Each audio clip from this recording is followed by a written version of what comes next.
Standard input and output functions గురించి చెప్పుకుంటున్నాం మనం. Standard input and output functions అంటే ఏంటి?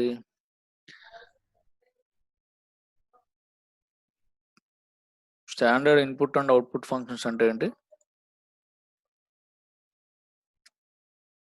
Input and output operations performing input and output for operation performing with standard IO devices. What is standard input device? That is keyboard.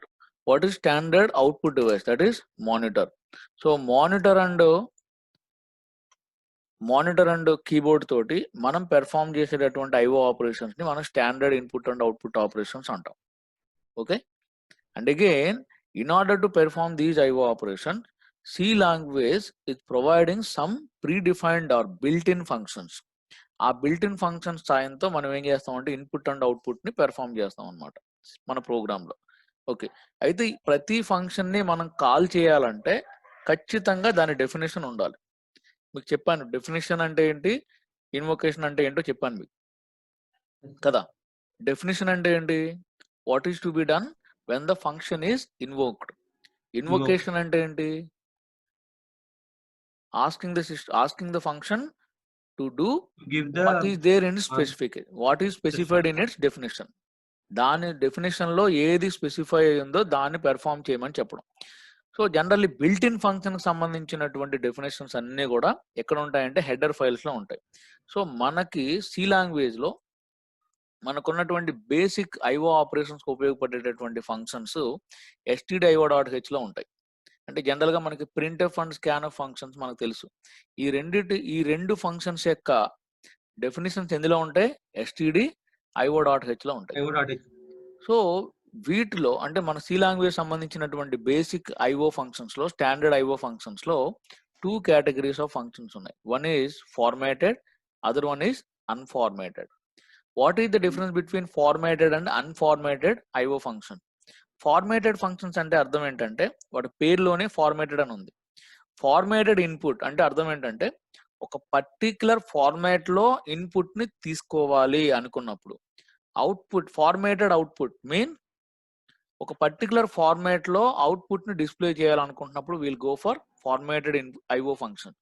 అలా కాకుండా format తో సంబంధం లేకుండా ఫార్మాట్ అనే దాన్ని మనం స్పెసిఫై చేయలేనటువంటి ఫంక్షన్స్ ఉన్నప్పుడు వాటిని అన్ఫార్మాటెడ్ ఫంక్షన్స్ అంటాం. సో మనకు తెలిసినటువంటి most popular functions printf and scanf. So printf అంటే ఏంటి? Print formatted. సో ప్రింట్ఎఫ్ కి సంబంధించి 2 సింటాక్సెస్ ఉన్నాయి. ప్రింట్ఎఫ్ కి 2 సింటాక్సెస్ ఉన్నాయి. సింటాక్స్ అంటే ఏంటో చెప్పాను. Syntax means general structure. Syntax అంటే జనరల్ స్ట్రక్చర్. ఓకే, సో మీకు ప్రింట్ చూడండి, ప్రింట్ఎఫ్ విత్ ఇన్ పారాంథసిస్ లో స్ట్రింగ్ అని కనిపిస్తుంది. సో దీనికి ఏమని చెప్పాను? సింటాక్స్ అంటే జనరల్లీ మీకు ప్రింట్ఎఫ్ అనేది ఒక ఫంక్షన్, దీనికి ఓపెనింగ్ అండ్ క్లోజింగ్ పారాంథసిస్ మధ్యలో ఒక ఆర్గ్యుమెంట్ ని అప్లై చేస్తాం. ఆ ఆర్గ్యుమెంట్ జనరల్లీ ఒక స్ట్రింగ్ అన్నమాట. ఒక ఆర్గ్యుమెంట్ జనరల్లీ ఒక స్ట్రింగ్. ఓకే,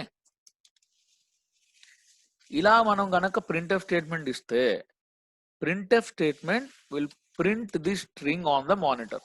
దీన్ని యాజ్ ఇట్ ఈజ్ గా మనం ఆ స్ట్రింగ్ లో ఏదైతే స్పెసిఫై చేసామో దాన్ని తీసుకుని వెళ్ళి మానిటర్ మీద డిస్ప్లే చేస్తారు. అలా కాకుండా we have second syntax for printf. Printf కుంటే సెకండ్ సింటాక్స్ చూడండి. ప్రింట్ఎఫ్ కుంటే సెకండ్ సింటాక్స్ లో ప్రింట్ఎఫ్ నెక్స్ట్ స్ట్రింగ్ అని ఉన్న తర్వాత విత్ ఇన్ కొటేషన్స్ లో స్ట్రింగ్ తో పాటు ఏముంది? ఫార్మాట్ స్పెసిఫైర్ ఉంది. ఫార్మాట్ స్పెసిఫైర్ అంటే ఏంటో మీకు చెప్పాను. ఫార్మాట్ స్పెసిఫైర్స్ అంటే those are the special character which are actually following a percentile symbol. అంటే అవి యాక్చువల్లీ ఒక పర్సంటైల్ సింబల్ ని ఫాలో అవుతూ ఉంటాయి. So printf statement with in quotations లో దానికి పర్సంటైల్ సింబల్ కనిపించగానే ఇమీడియట్లీ ఇట్ విల్ అలర్ట్. అంటే ఈ పర్సంటైల్ సింబల్ తర్వాత కనిపించేటటువంటి సింగిల్ లెటర్ ఖచ్చితంగా ఒక ఫార్మాట్ స్పెసిఫైర్ అయి ఉండాలి, దానికి ప్రీ డిఫైన్డ్ ఫార్మాట్ స్పెసిఫైర్ అయి ఉంటుంది అని అది ఎజ్యూమ్ చేస్తుంది. ఒకవేళ మీరు కరెక్ట్ ఫార్మాట్ స్పెసిఫైర్ కనుక స్పెసిఫై చేయకపోతే నీకు ఒక ఎర్రర్ డిస్ప్లే అవుతుంది అక్కడ. ఓకేనా? మీకు ఆల్రెడీ మనం ప్రింట్ఎఫ్ స్టేట్మెంట్ గురించి మాట్లాడుకునేటప్పుడు ఎగ్జాంపుల్స్ చెప్పుకుందాం. చూడండి, ప్రింట్ఎఫ్ నేను ఆల్రెడీ చెప్పాను మీకు. ప్రింట్ఎఫ్ పర్సంటేజ్ డి అంటే ఫర్ ఎగ్జాంపుల్ ఇక్కడ value of X is value of X is value of x is x. Okay, so x must have some value before this. For example, integer x equal to 10. Integer x equal to 10. చూడండి ఇప్పుడు printf statement తో value of X is ఇక్కడ వరకు మనం ఒక string display చేస్తున్నాం. Value of X is after that percentage symbol తర్వాత D కనిపిస్తుంది. సో ఈ పర్సంటేజ్ డి అనే దాన్ని ఫార్మాట్ స్పెసిఫైర్ అంటాం. ఈ ఫార్మాట్ స్పెసిఫైర్ ప్లేస్ లో ఈ స్ట్రింగ్ తర్వాత మనం కామా తోటి ఇచ్చినటువంటి సెకండ్ ఆర్గ్యుమెంట్ అంటే ప్రింట్ఎఫ్ కి మనం ఇచ్చిన సెకండ్ ఆర్గ్యుమెంట్ అనమాట. ప్రింట్ఎఫ్ ఫంక్షన్ కి 2 ఆర్గ్యుమెంట్స్ కాల్ చేస్తాం. 2 ఆర్గ్యుమెంట్స్ తో కాల్ చేస్తున్నాం. ఇప్పుడు ఈ సెకండ్ ఆర్గ్యుమెంట్ వాల్యూ వచ్చి పర్సంటేజ్ డి ప్లేస్ లో ప్రింట్ అవుతుంది. ఓకే, ఇది మనం ఆల్రెడీ నిన్న చెప్పుకున్నాం ఆల్రెడీ. ఒకసారి దీన్ని స్టడీ చేస్తూ ముందరికి వెళ్దాం. So if you have used any format specifiers inside the double quotes of first argument of printf function అంటే మీరు printf function యొక్క ఫస్ట్ ఆర్గ్యుమెంట్ లో మీరు సంథింగ్ ఏదైనా ఒక ఫార్మాట్ స్పెసిఫైర్స్ కనుక ప్రొవైడ్ చేస్తే then the place of the format specifier would be replaced with the corresponding value variable value provided as second argument. అంటే మీరు ప్రింట్ఎఫ్ కి సెకండ్ ఆర్గ్యుమెంట్ కింద ఏదైతే ఇచ్చారో దాని వాల్యూ వచ్చి మీకు ఫస్ట్ ఆర్గ్యుమెంట్ లో ఉన్న ప్రింట్ఎఫ్ ఫస్ట్ ఆర్గ్యుమెంట్ లో ఉన్నటువంటి ఆ స్ట్రింగ్ లో ఉన్న పర్సంటేజ్ స్పెసిఫైర్స్ ప్లేస్ లో ప్రింట్ అవుతూ వస్తాయి. In other words we can say there is no need of using format specifiers inside the text string of printf function. అంటే printf function ఎటువంటి ఫార్మాట్ స్పెసిఫైర్స్ ఇవ్వకుండా ప్లెయిన్ స్ట్రింగ్ తోటి మనం printf function ని వాడొచ్చు కదా. బట్ ఇన్ కేస్ మీరు గనక ఈ ప్రింట్ఎఫ్ సంబంధించిన ఫస్ట్ ఆర్గ్యుమెంట్ లో స్ట్రింగ్ కాకుండా ఎప్పుడన్నా ఫార్మాట్ స్పెసిఫైర్స్ గనక వాడితే based on the number of format specifiers you have used inside the string, that many number of variables, that many number of values you must supply as the remaining arguments of printf function. ఓకేనా, అంటే మీరు అస్సలు ఇవ్వకపోతే problem లేదు. For example మీరు printf అని ఇచ్చేసి some string ఇచ్చారు. స్ట్రింగ్ ఇచ్చినప్పుడు how many arguments you are supplying? 1. How many arguments అనేది నాకు ఎలా తెలుస్తుందండి అంటే ప్రింట్ఎఫ్ ఫంక్షన్ లో ఒక ఫంక్షన్ కి సంబంధించి ఆర్గ్యుమెంట్ సెపరేటర్ కామా. అంటే ప్రింట్ఎఫ్ ఫంక్షన్ లో మీకు ఆర్గ్యుమెంట్స్ ఎన్ని కనబడుతున్నాయంటే ఒకటే కనబడుతుంది, because I cannot see a comma there. So కాబట్టి అందులో ఎన్ని ఆర్గ్యుమెంట్స్ ఉన్నాయి? ఒకటే ఆర్గ్యుమెంట్ ఉంది. సో అలా కాకుండా ఇప్పుడు ప్రింట్ఎఫ్ ఫంక్షన్ లో నేను స్ట్రింగ్ తో పాటు సమ్ ఏదో టెక్స్ట్ స్ట్రింగ్ ఉంది. ఈ టెక్స్ట్ స్ట్రింగ్ తో పాటు I have used a format specifier. ఒక పర్టికులర్ ఫార్మాట్ స్పెసిఫైర్ వాడాను. ఎన్ని వాడాను? ఒక ఫార్మాట్ స్పెసిఫైర్ వాడాను. సో ఒక ఫార్మాట్ స్పెసిఫైర్ వాడాను కాబట్టి దాని ప్లేస్ లో డిస్ప్లే అవ్వడానికి సమ్ వాల్యూ, ఒక వేరియబుల్ గానీ ఒక ఎక్స్ప్రెషన్ గానీ అక్కడ ఇవ్వాలన్నమాట ఖచ్చితంగా. అంటే ఫర్ ఎగ్జాంపుల్ నేను ఎక్స్ అను, ఇలా ఇచ్చినప్పుడు ఏమవుతుంది? ఈ ఎక్స్ వాల్యూ దాని ప్లేస్ లో ప్రింట్ అవుతుంది. అలా కాకుండా నేను printf some text string percentage D some percentage D. Okay, how many format specifiers I have used inside printf string? 2. కాబట్టి 2 వాల్యూస్ మనం ప్రొవైడ్ చేయాల్సి వస్తుంది దాంట్లో. అంటే ఇక్కడ ఎన్ని ఫార్మాట్ స్పెసిఫైర్స్ పెరుగుతాయో అన్ని ఆర్గ్యుమెంట్స్ ప్రింట్ఎఫ్ లో పెరుగుతాయి అని చెప్పొచ్చు. వన్ మోర్ థింగ్ చూడండి, ఎక్స్ అండ్ వై అనేవి ఆల్రెడీ ఇనిషియలైజ్ అయినటువంటి సమ్ వేరియబుల్స్ అయి ఉండాలి బిఫోర్ యూజింగ్ ప్రింట్ఎఫ్, లేకపోతే దీనివల్ల యూజ్ ఉండదు. వన్ మోర్ థింగ్, మీరు ఇక్కడ పర్సంటేజ్ డీల్ పెట్టేసి ఎక్స్ వైల్ పెట్టకపోతే వీటి ప్లేస్ లో సమ్ గార్బేజ్ వాల్యూ ప్రింట్ అవుతుంది. అలా కాకుండా మీరు అసలు పర్సంటేజ్ డీ పెట్టకుండా ఎక్స్ అండ్ వై పెట్టేస్తే అసలు ఏది ప్రింట్ అవుతుంది. ఓకే, వన్ మోర్ థింగ్, ఇక్కడ మనం ప్రింట్ఎఫ్ సమ్ టెక్స్ట్ స్ట్రింగ్ అని పర్సంటేజ్ డి అని ఇచ్చిన తర్వాత అవసరం అయితే ఇలా ఒక పర్టికులర్ ఎక్స్ప్రెషన్ కూడా మనం ఇవ్వచ్చు. ఇలా కూడా ప్రింట్ఎఫ్ స్టేట్మెంట్ ఇవ్వచ్చు. అంటే ఈ పర్సంటేజ్ ప్లేస్ లో ఈ ఎక్స్ ప్లస్ వై అనే ఎక్స్ప్రెషన్ ఎవాల్యుయేట్ అయితే వచ్చేటటువంటి వాల్యూ ఇక్కడ ప్రింట్ అవుతుంది. అండర్స్టాండ్? ఇలాగా ఏదో ఒక పద్ధతిలో మనం ప్రింట్ఎఫ్ స్టేట్మెంట్ ని ఇవ్వచ్చు. చూడండి. ఇదే మనం ఇక్కడ చెప్పుకున్నదంతా ఇదే. బట్ చూడండి, there is no need of, if we can say, there is no need of using format specifiers inside the text string of printf function. But in this case, so అంటే ఆ టైంలో in this case printf function would have only one argument, ఒకటే argument ఉంటుంది. But if we have used any format specifiers, మనం ఒకవేళ అందులో format specifiers వాడితే, then the number of argument that printf function would have depends upon the number of format specifiers inside the first argument. ఓకేనా? ఇక్కడ చూడండి, printf format specifier 1, format specifier 2 and format specifier n. So ఇక్కడ ఎన్నైతే format specifiers మనం string లోపల పెట్టామో అన్ని corresponding variables ఇక్కడ పెడుతున్నాం. And ఇక్కడ variable 1 value will be displayed in the place of format specifier 1, variable 2 value displayed in this place of format specifier 2, like that. So the place of format specifier 1 would be replaced with value of variable 1 and so on, right? One more thing, two consecutive printf statements cannot print your specified text in multiple lines. మీకు నేను చెప్పాను already, one more time I'm చెప్తున్నాను చూడండి. So printf statement first line, so దీని తర్వాత నేను ఏం చేశాను, printf సెకండ్ లైన్ అని రాశాను. నిన్నే చూపించాను మీకు ఆల్రెడీ. సో ఇలా ఇచ్చినందువల్ల అవి రెండు lines, since we are just specifying first line and second line, అవి రెండు మనకి రెండు లైన్స్ లో డిస్ప్లే అవుతాయా అంటే డిస్ప్లే అవ్వవు. ఓకే, సో కాబట్టి అది ఎలా జరుగుతుంది అంటే only with the help of new line character use చేయాలి. న్యూ లైన్ క్యారెక్టర్ ని ఎయిదర్ మీరు ఎక్కడన్నా వాడచ్చు, విత్ ఇన్ కొటేషన్స్ లోపల వాడాలి. New line character also a special character. ఎలాంటి స్పెషల్ క్యారెక్టర్ అంటే ఫార్మాట్ స్పెసిఫైర్ లాగా. ఫార్మాట్ స్పెసిఫైర్ ని ఎలాగైతే మనం printf స్టేట్మెంట్ యొక్క స్ట్రింగ్ లోపల వాడతామో, ఎస్కేప్ సీక్వెన్స్ క్యారెక్టర్స్ ని లేకపోతే ఈ slash and new line character ని మనం ఎక్కడ వాడాలి అంటే విత్ ఇన్ printf ఫంక్షన్ యొక్క స్ట్రింగ్ లోపలే. So how they can be identified? They generally follow a backslash. ఒక బ్యాక్ క్లాస్ ని ఫాలో అవుతూ ఉంటాయి. వన్స్ మీరు బ్యాక్ క్లాస్ ఇచ్చినప్పుడు then printf can understand that it has to print the following text in the next line, new line లో display చేయాలని understand చేసుకుంటుంది. చూడండి ఇక్కడ first line, second line, third line. So but మీకు వచ్చే output ఎలా ఉంటుంది, ఇలా వస్తుంది. First line, second line and third line వచ్చేస్తుంది. So from the above output we can understand text divided into multiple printf statement could not mean that the system that has to be displayed in multiple line. So అలా కాకుండా మనం ఇలా కనుక రాసిన అంటే first line slash n, second line slash n, third line అని రాసినప్పుడు కానీ even you can write the all the words first line, second line, third line మూడింటిని కూడా మనం స్లాష్ n తో ఇలా డివైడ్ చేసి రాసేయచ్చు. ఇలా రాసినా కూడా అంటే even you have used the single printf statement, that time also you can able to print these 3 lines in separate lines. Now format specifier ఏంటో చూద్దాం.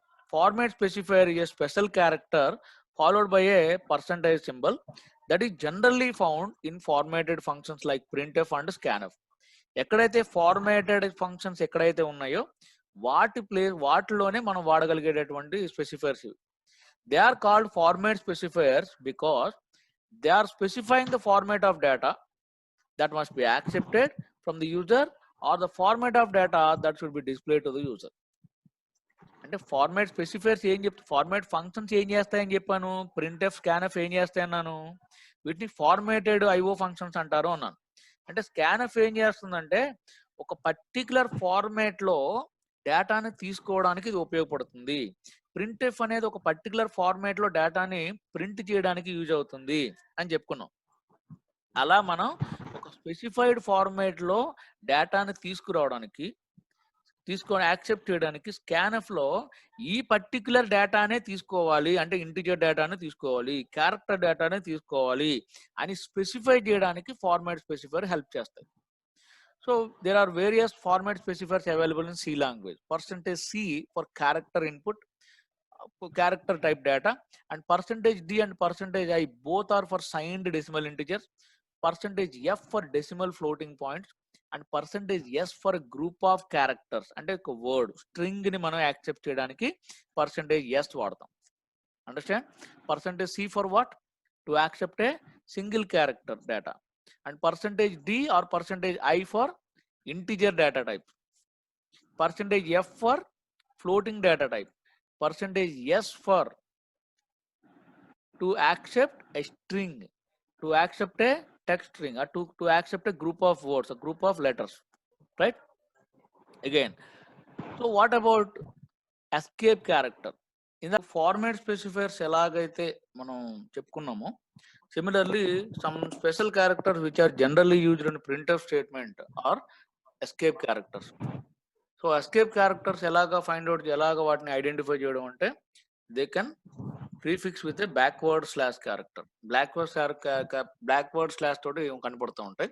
So slash b for backspace and slash n for new line and slash t for horizontal tab.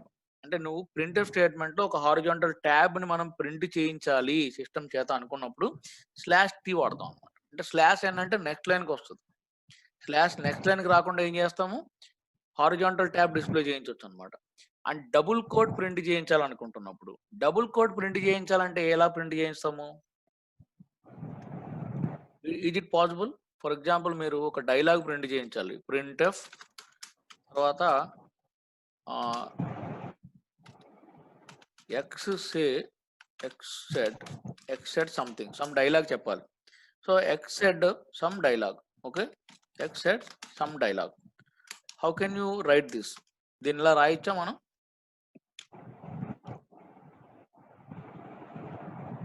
ఇలా రాసామనుకో మీకు error వస్తుంది. ఎందుకనే తెలుసా?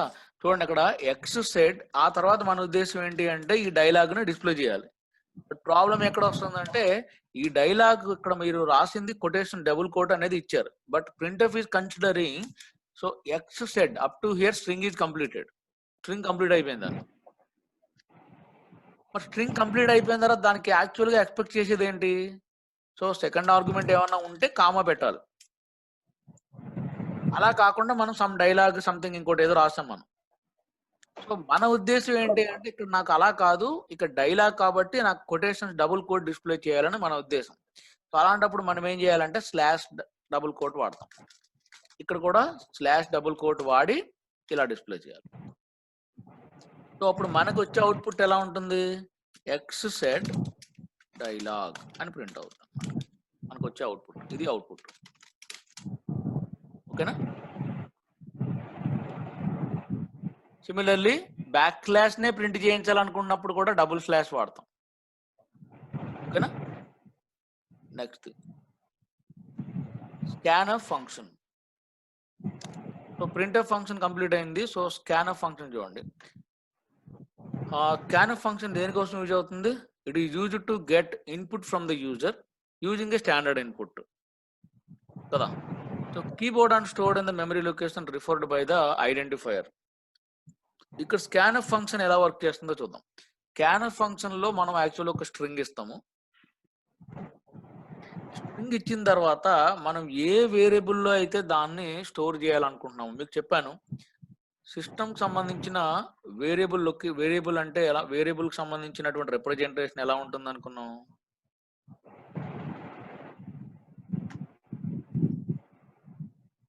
ఇది RAM అయితే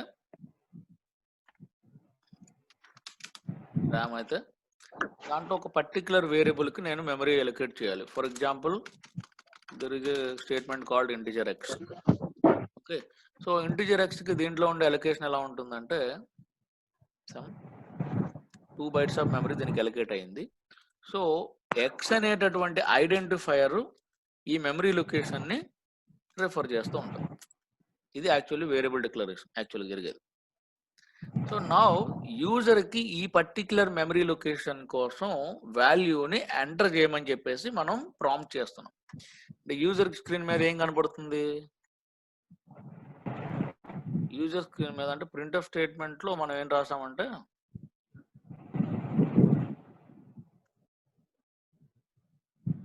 the code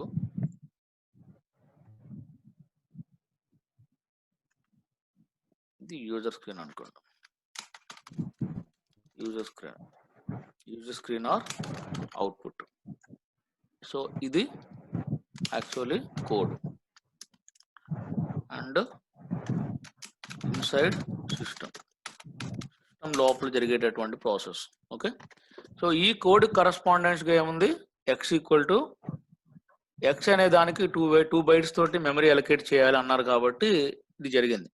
next thing ఏముంది, ప్రింట్ఎఫ్ స్టేట్మెంట్ ఉంది. ప్రింట్ఎఫ్ ఎంటర్ ఎనీ నంబర్ అని ఉంది. So as a result of this statement user can able to see enter any number. Okay, next. So after that next మనం code లో రాసినటువంటి statement ఏంటంటే scanf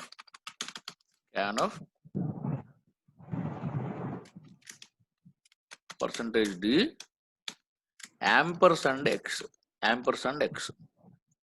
What is the meaning of this? So scanf తర్వాత మనకి double quotations ఉండి within the double quotation we can able to see format specifier. ఇంతకు ముందు చెప్పాను స్కాన్ఎఫ్ ఫంక్షన్ ఒక పర్టికులర్ ఫార్మాట్ లో డేటా తీసుకోవడం కోసం యూజ్ఫుల్ అవుతుంది అని. సో ఇక్కడ %d అనే దాన్ని మనం ఇవ్వడం ద్వారా మనం ఏమంటున్నాం అంటే ఈ పర్టికులర్ టైప్ అంటే ఇంటిజర్ టైప్ డేటాని యాక్సెప్ట్ చేయాలి యూజర్ నుంచి అంటున్నాం. అయితే ఈ తీసుకున్న డేటాని ఎక్కడ పెట్టాలి, ఎక్కడ ఉంచాలి అంటే address of x. What is that? Address of x. Ampersand x means what? Ampersand x means address of x, which means the memory location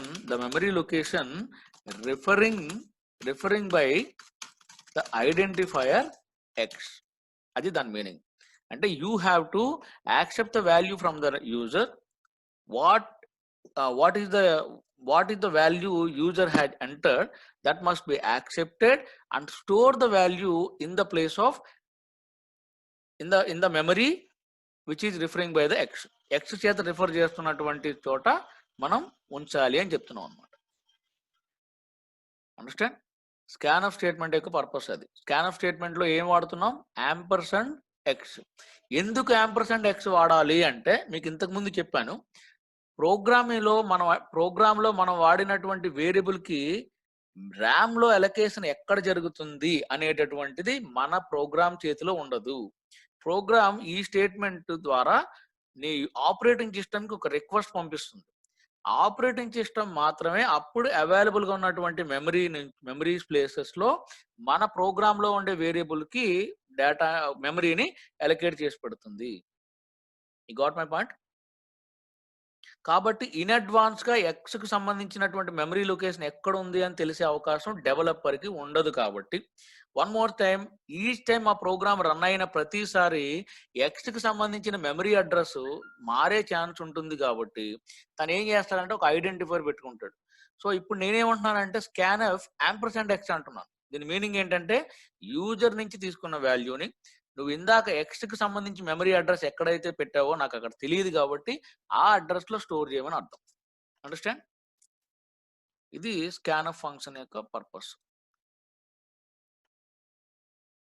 ఈ ప్రోగ్రామ్ లో integer A B C D means 4 basic data types తోటి variable declare చేసాం. Next enter any character అని user display చేస్తూ scanf లో %c వాడి d కి, చూడండి ఇక్కడ ఏముంది, d కదా క్యారెక్టర్ డేటా టైప్ వేరియబుల్ ఏముంది, d కదా, d కి సంబంధించి వాల్యూ తీసుకుంటున్నాం. Enter any integer value enter చేయమని చెప్పేసి ఏ వాల్యూ యాక్సెప్ట్ చేస్తున్నాం. That time you have use the format specifier %d. Again float కి సంబంధించి ఫ్లోట్ డేటా టైప్ మనం డిక్లేర్ చేసిన variable name b. Again so ఇక్కడ మనం వాడేటటువంటి format specifier %f. Similarly double వాల్యూకి ఇక్కడ lf %c. So after that మనం దాన్ని డిస్ప్లే చేసేటప్పుడు కూడా ప్రింట్ఎఫ్ స్టేట్మెంట్ తో ఇంటిజర్ వాల్యూ ఆఫ్ a అనే సేమ్ ఫార్మాట్ స్పెసిఫైయర్స్ ని వాడుతూ వీటిని ప్రింట్ చేస్తున్నాం అనమాట. ఓకే, ఇది రన్ చేస్తున్నప్పుడు చూడండి, ఎంటర్ అని character a, enter integer value 23 and float value 4.56 and any double value 4.56789. Okay,